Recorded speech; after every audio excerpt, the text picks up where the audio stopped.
Assalamualaikum warahmatullahi wabarakatuh. Kali ini penulis akan bahas soal cara review ya. Jadi poin terutama kali ini adalah review yang membuat penulis merasa dibohongi. Jadi review motor di Indonesia ini menurut penulis nggak bagus ya. Jadi reviewnya itu seperti kalau pabrik pamer motor. Motor ini ada fitur ini, motor ini ada fitur ini. Tapi seringkali hal-hal yang kita jumpai sehari-hari itu jarang disebut.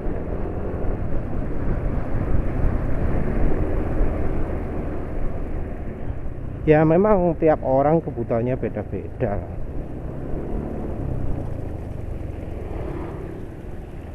Jadi ya ada yang butuh bagasi besar, ada yang nggak butuh. Ada yang butuh motor kencang, ada yang nggak butuh. Kalau jarang sih sebenarnya orang review bicara soal motor yang cocok dari A ke B gitu ya. Jadi motor perang istilahnya ya, kecuali kalau sudah punya sendiri itu agak beda lagi. Tapi ya penulis sering tetap merasa bahwa iya review kebanyakan itu kok kurang pas gitu loh. Jadi kalau dari sisi fitur ya, itu biasanya sudah lengkap banget lah. Hal-hal yang sampai nggak perlu, nggak ada pentingnya juga dibahas. Jadi hal-hal yang hal-hal yang kalau dalam pemakaian sehari-hari nggak begitu penting juga dibahas. Seperti misalnya warna, motif.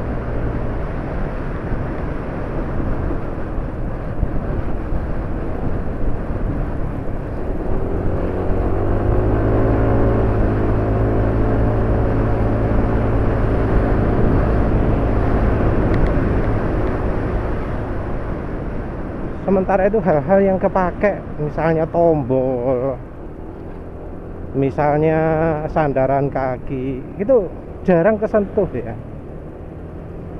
Jadi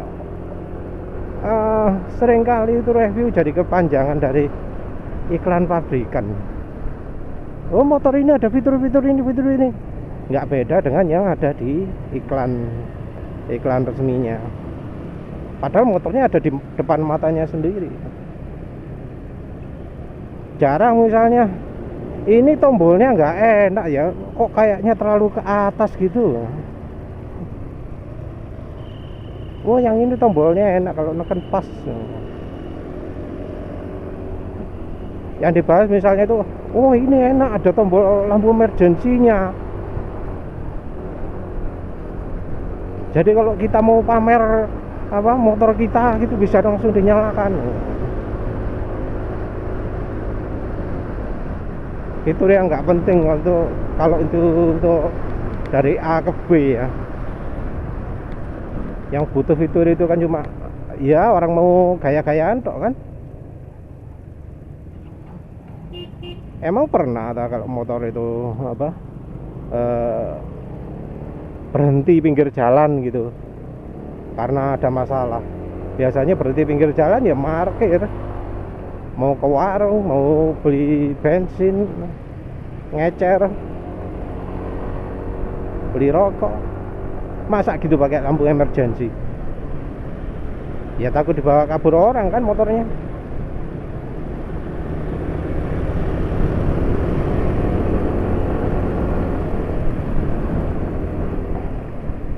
fitur nggak masuk akal lah, tapi ya digede-gedein. Jadi hal yang menurut penulis wajib tapi sering dilupakan itu adalah kenyamanan duduk. Nah, yang sering diomongkan itu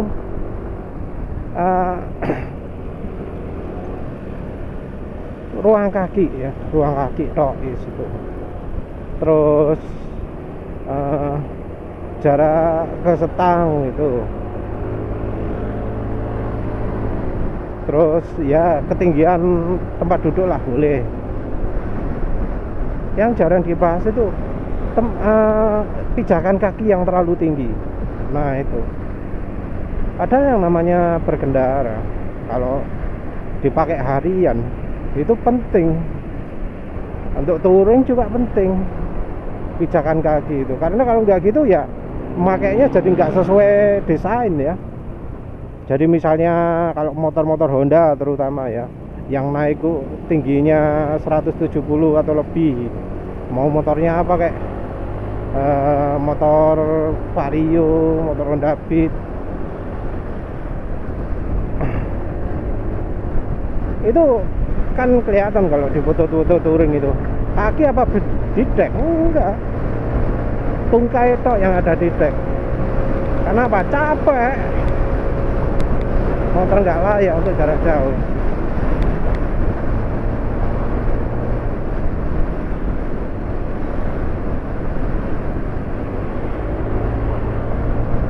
Terus ergonomi itu biasanya orang cuma ngomong jok, ruang untuk lutut, terus tian, wes itu toh. Itu wes dibilang ergonomi. Padahal ergonomi nggak cuma itu. Apa bener duduknya nyaman? Apa bener duduknya itu enak kalau dipakai jalan agak jauh gitu? Apa nggak capek? Nah, yang termasuk ini juga adalah soal getaran mesin. Kalau di luar negeri, getaran mesin ini jadi perhatian sangat serius. Kalau di Indonesia, enggak. Jadi kalau di luar negeri itu ngomongnya kan sampai getaran nggak ada, kecuali di sekitar sekian RPM getaran terasa kuat. Jadi makanya kalau berjalan kecepatan ideal adalah segini gitu. Kalau di Indonesia gimana? Nggak ada, soal itu nggak ada. Ya karena kebanyakan motor di Indonesia itu getarnya sangat banyak ya.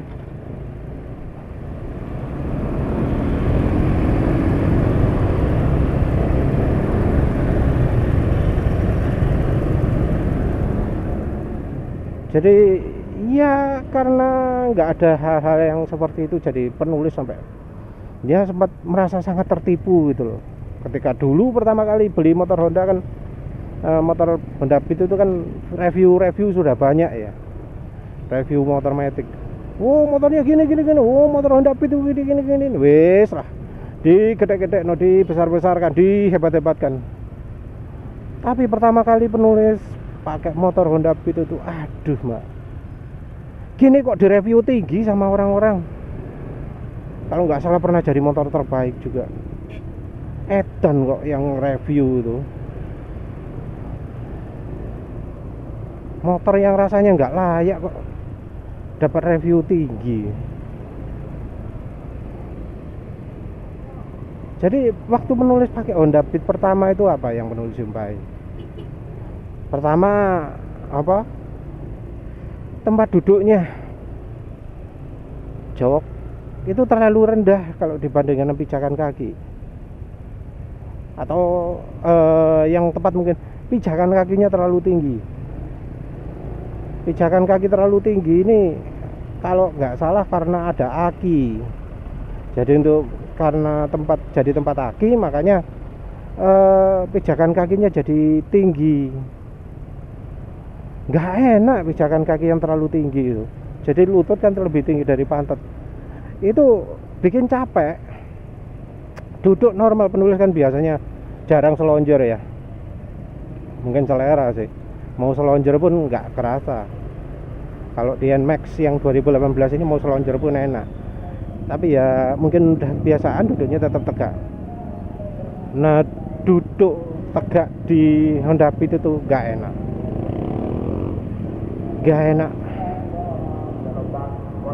satu karena lutut terlalu tinggi.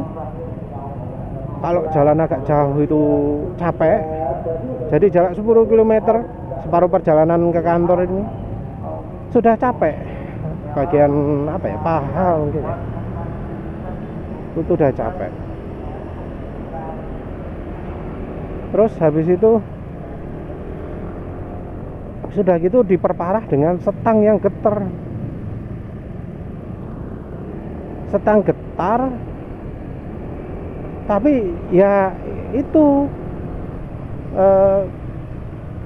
kenapa gitu loh ya, nggak dikasih peredam getaran di motor itu. Ada tapi kecil, nggak layak pakai lah.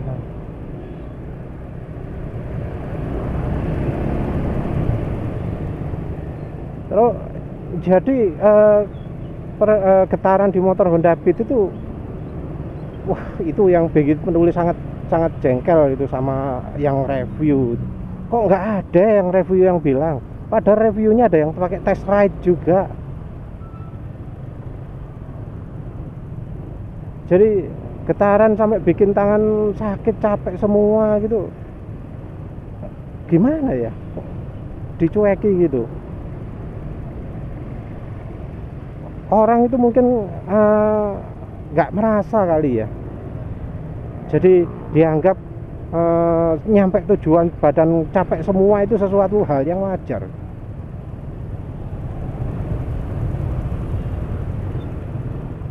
Terus selain getaran, yang buat penulis nggak nyaman itu ya itu joknya yang keras itu. Jadi duduk sudah capek, pantat sakit. Terus apa lagi ya, yaitu getaran itu. Jadi ketika sampai di tujuan nggak nyaman sama sekali. Gitu ada yang menyarankan ini cocok untuk motor harian. Wah,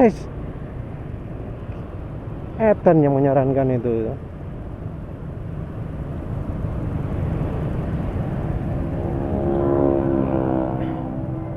Ya akhirnya penulis pakai solusi lah sendiri. Jadi Honda Beat dikasih pemberat, kasih bandul setang yang gede. Terus duduknya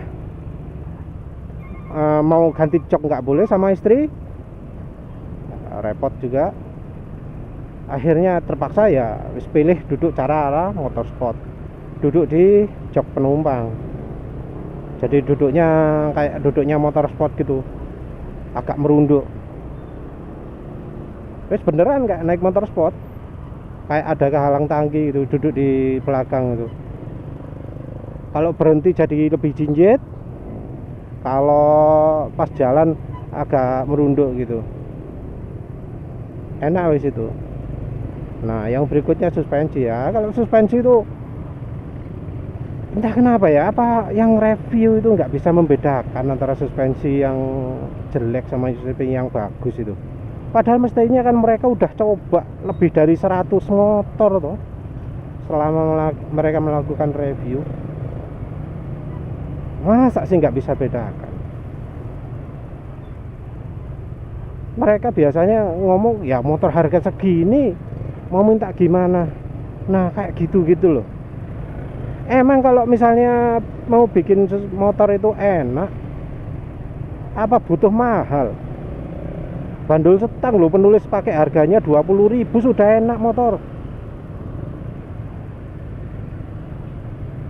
Ke tukang jok loh paling cuma 50.000 untuk benahi, paling mahal 100.000 lah.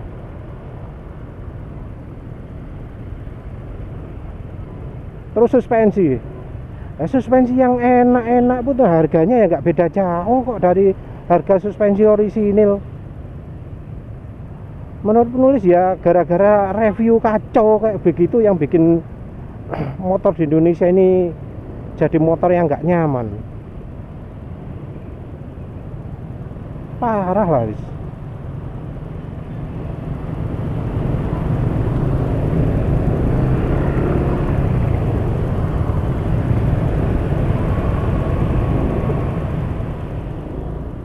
Hal yang sama juga penulis rasakan di ketika beli Suzuki Next itu udah beberapa tahun ya.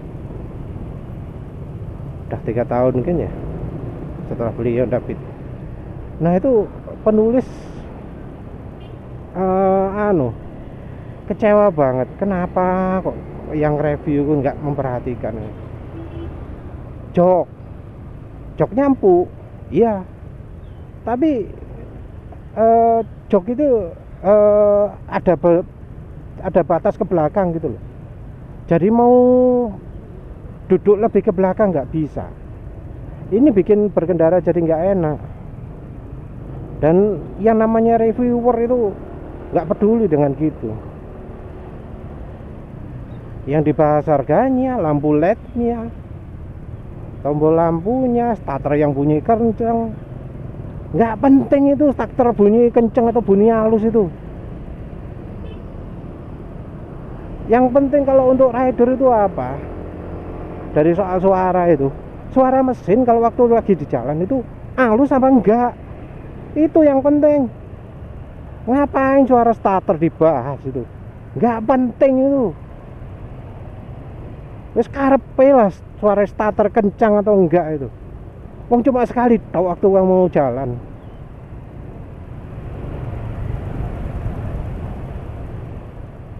Terserah muni beletak tamune apa, enggak penting itu. Suaranya halus enggak penting itu. Yang penting waktu jalan gimana. Nah, ini soal suara juga yang bikin penulis kesel ini. Suara motor Honda Beat penulis itu sangat mengganggu ya. Ya penulis membandingkannya dengan motor dari zaman yang ketika motor Matic itu masih genah ya standarnya. Jadi Suzuki Spin itu dari sisi suara mesin halus, dari sisi suspensi juga enak, jok juga empuk, duduk juga enak. Dari zaman standar ketika motor Matic masih nyaman lah. Mungkin yang review itu nggak pernah ngerasakan naik Suzuki Spin atau yang sekelasnya ya. Jadinya dianggap standar motor Matic ya begitu itu, rendah. Padahal sebenarnya nggak gitu, nggak ada hubungannya dengan harga, nggak ada hubungan dengan kapasitas mesin.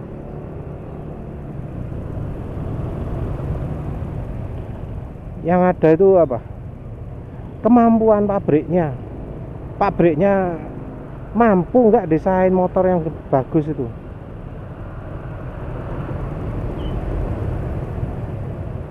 Dan ternyata ya sekarang ini pabrikan ini makin lama makin nggak mampu buat motor yang enak gitu. Suara mesin ya sekarang ini wis banyak nggak enaknya lah ya. Kalau suara yang khas motor ya, kayak suaranya ini NMAX atau motor-motor Yamaha ini, itu kan ada suara roar gitu ya. Ya itu anggap aja normal lah, emang itu cirinya mesin lah. Tapi suara cakak depan ini,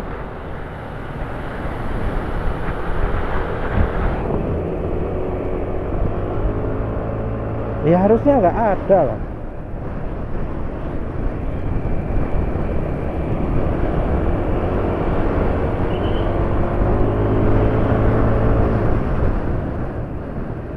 Dan penulis apa, kalau dari sisi suara mesin itu ya sangat terganggu lah selama perjalanan, yang dengar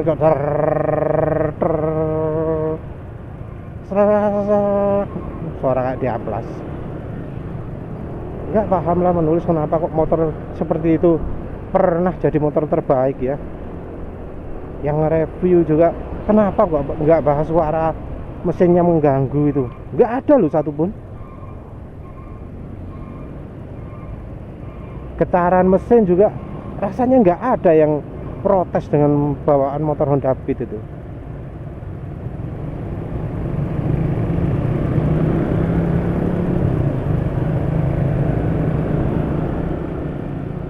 Padahal ya kayak NMAX ini ada kok yang mengeluh setang getar itu, ada.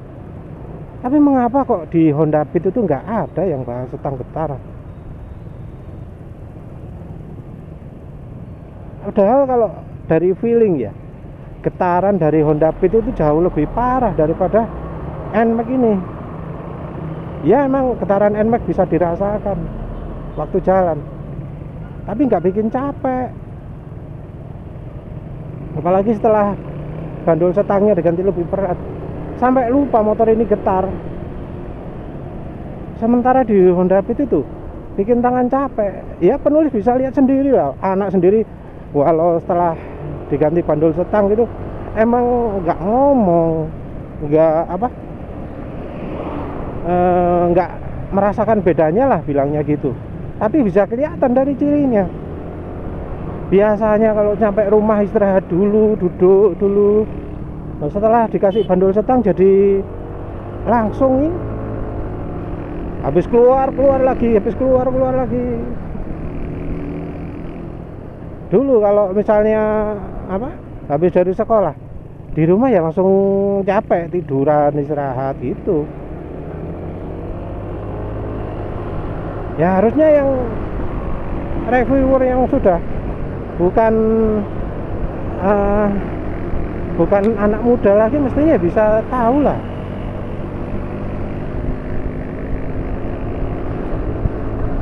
Tapi kenapa kok nggak tahu? Yang penulis kecewa lagi itu adalah soal cacatnya mesin.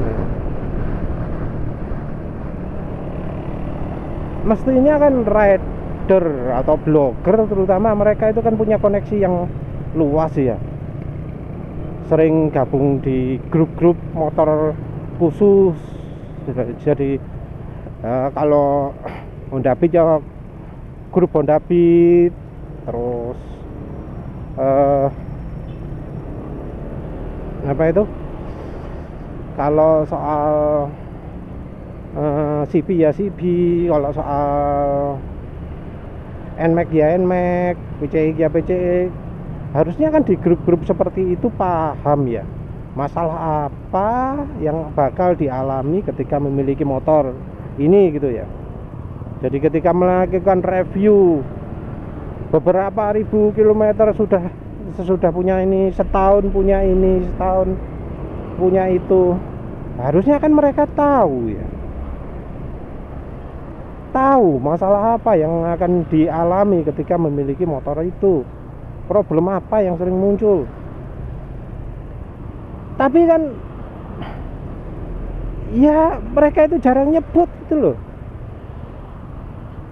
apa gitu loh yang dimaksud itu. Soalnya konsumen butuh informasi itu. Buat review itu bukan buat orang pabriknya, buat review itu untuk konsumen. Konsumen butuh tahu itu.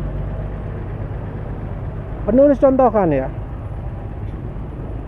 soal penyakit tombol kiles di NMAX itu dol. Itu ternyata masalah yang sudah umum terjadi.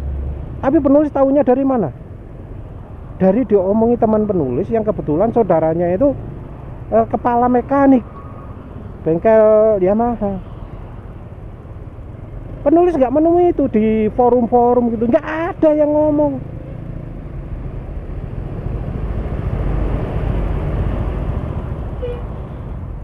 Kok bisa seperti itu? Terus masalah berikutnya, sistem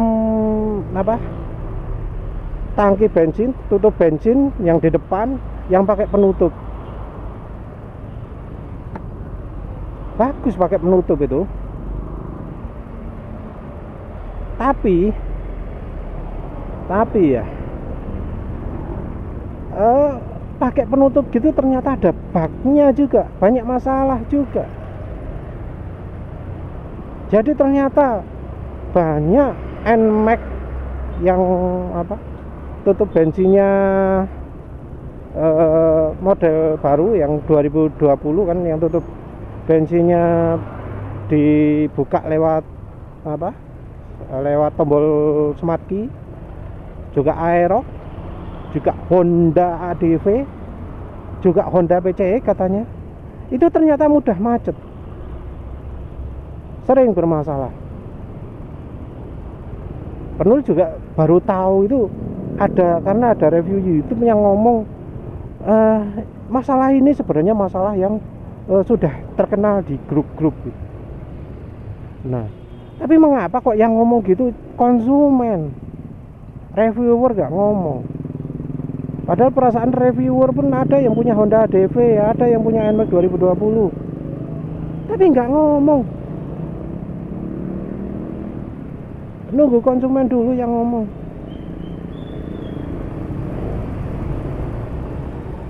Ya kayak NMAX ini lah, NMAX model 2018 ini. Ini kan motor udah sangat-sangat lama toh.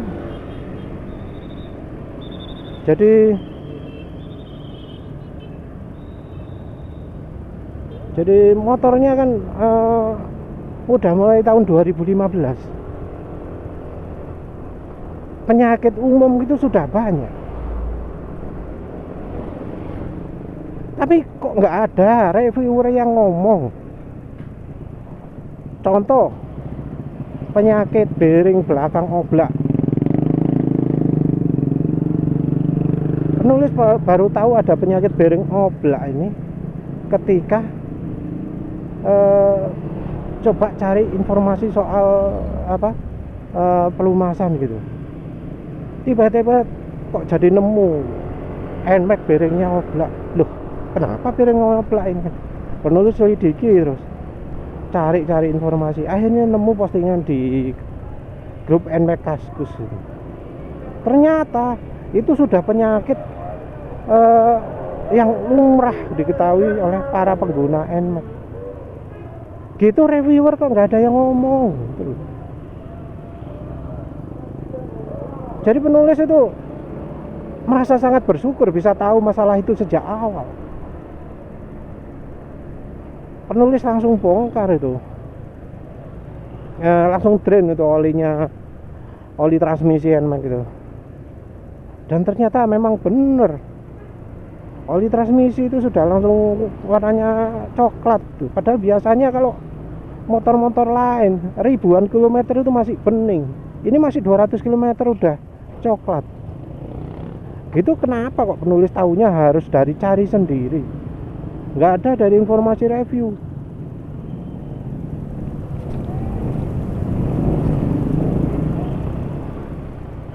Kayaknya memang ya, kalau mau beli motor itu jangan mengandalkan review.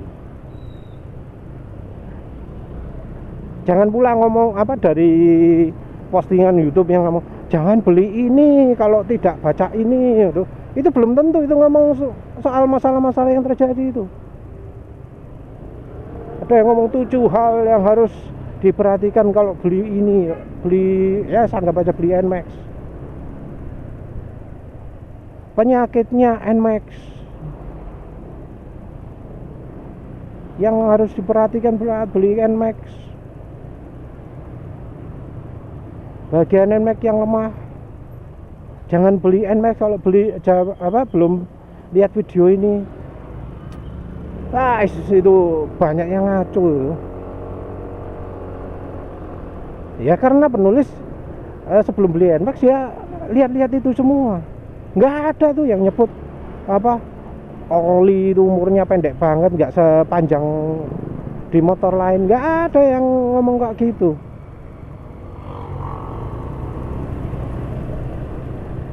Paling juga cuma vampir oli. Itu pun disebut nggak terjadi di motor baru. Yang penulis alami nggak kayak gitu malah. Oli itu sudah nggak layak pakai ketika 500 km ketika pakai pertama. Dan sekali lagi nggak ada yang memberitahu soal itu, nggak ada yang memberitahu penulis soal itu, nggak ada reviewer yang ngasih tahu bahwa umur oli di NMAX itu jauh lebih pendek daripada di motor lain.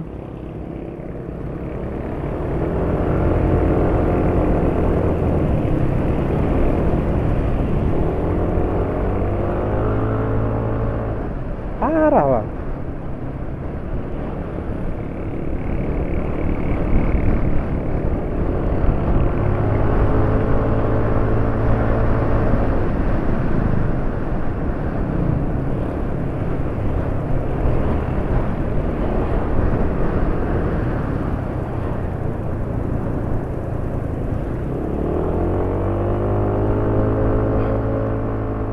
Ya sayangnya penulis salah melakukan prosedur ketika mau gabung grup NMAX Indonesia ya.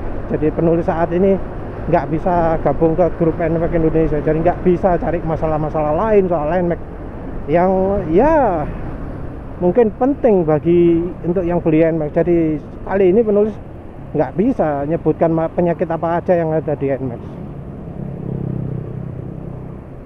Yang penulis tahu itu kalau pengen motornya awet jangan pakai oli Yamalub. Mau oli transmisi awet pakai oli mesin aja, kekentalan 20W50. Oli mesinnya pun juga pakai oli 20W50 kalau mau aman. Untuk Honda Beat juga gitu.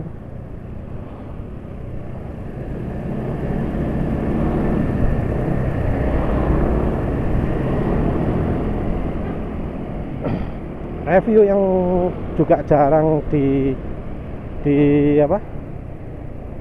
dilakukan oleh reviewer Indonesia itu adalah soal grip. Tapi kalau soal grip ini ya memang beda ya, tradisi sini sama sana. Jadi grip ini ya ini juga jadi gerundalan penulis ya. Grip ini nggak cuma soal rem toh. Kalau rem itu wah banyak ngomong, oh remnya sip.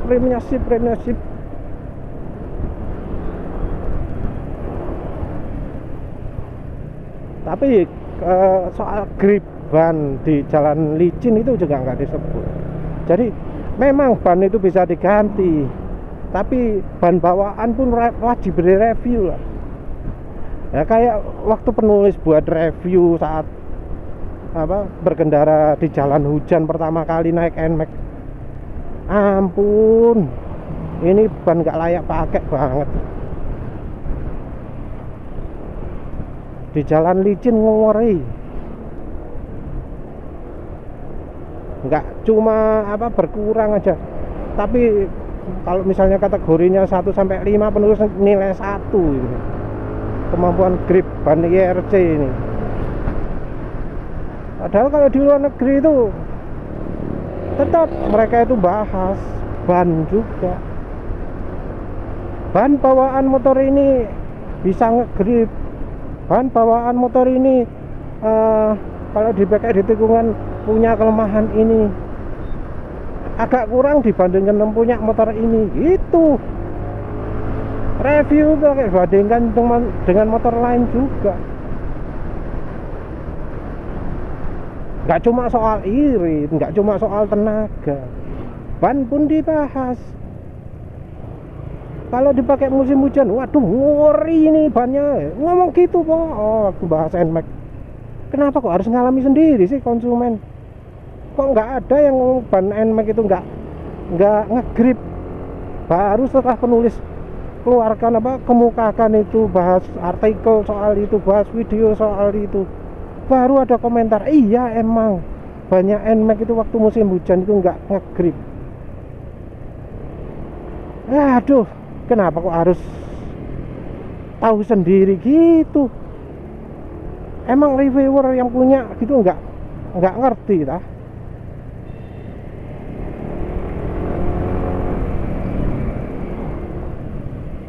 Ya paling nggak kasih informasi lah.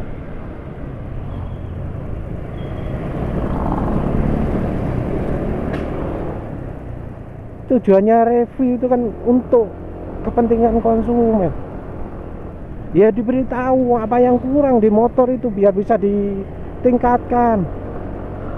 Kasih informasi deh, misalnya ini motor ini kalau misalnya tetap pakai ban standar bahaya dipakai musim hujan, ngomong gitu. Motor ini kalau nggak dikasih bandul setang bisa bikin capek, ngomong gitu. Honda Beat ini cocoknya cuma untuk rider ukuran tingginya 160 cm atau lebih pendek. Kalau nggak gitu nggak nyaman, ngomong gitu. Tapi penulis nggak pernah jumpai seperti itu. Yang diomong, oh ini ada motor, ada ISS itu gini dibahas panjang, padahal ya tahun lalu sudah ada itu, sudah dijelaskan, sudah banyak yang video menjelaskan ISS itu apa.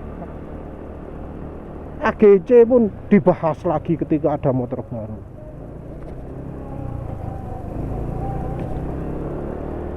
Ya mau bahas ISS buat video sendiri, AGC buat video sendiri. Terus review itu bahas review. Oh kalau mau tahu soal AGC lihat video penulis atau artikel penulis soal ISS gitu.